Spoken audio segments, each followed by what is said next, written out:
So what would be a good one-on-one? What should a good one-on-one contain?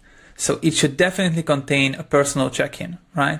I know there's a lot of you who doesn't want to talk about personal stuff or personal things at your workplace, and that is fine as well. I always leave that part open. I always ask if you want to share anything. I'm open to listen. If you don't, that's totally fine as well. You just have to give the option to share personal things, because sometimes it's just good to get it off your chest, good to talk about it. You don't have to react as a manager. You just have to listen, right? And then you also have a work check-in, right? How is everything going? Are you fine? Do you have any problems? Do you have any blockers? You can ask about blockers, and you can maybe talk about the status of the work, but it's not the goal of the one-on-one. But if he or she wants to talk about it, that's totally fine as well. You have to talk about goals, development, what he or she wants to achieve, right? So you have to go about it and make sure that you have something to look for in the future, okay?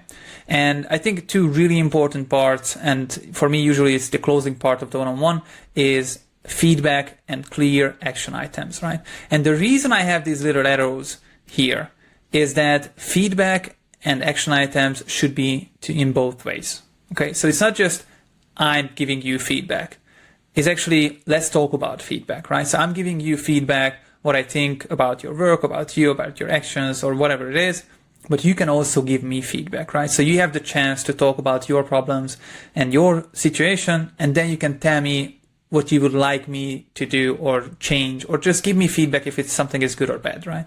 So I can learn as well. So the one-on-one is also an option and also a chance for the manager to improve, right? So this should be one of the goals of the one-on-one as well. So and the other one is clear action items, right? So there's two ways I saw action items turn out. One is just, send a to-do list for the team member, which is just, basically not really motivational. And also is action items that me as a manager have to ask a few things from you in the future, right? Makes no sense. So what clear action items has to be is that we have to define, right? We define your goals, your development, whatever you want. Then we, give feedback to each other. And out of these two, or maybe even from this one, out of these two, there's going to be a few action items that come out, right? So for example, like I'm going to remind you, or I'm going to ask you, or I'm going to share with you something that you wanted to. And on the other hand, you also have to, change and, do something in the future. Let me give you an example.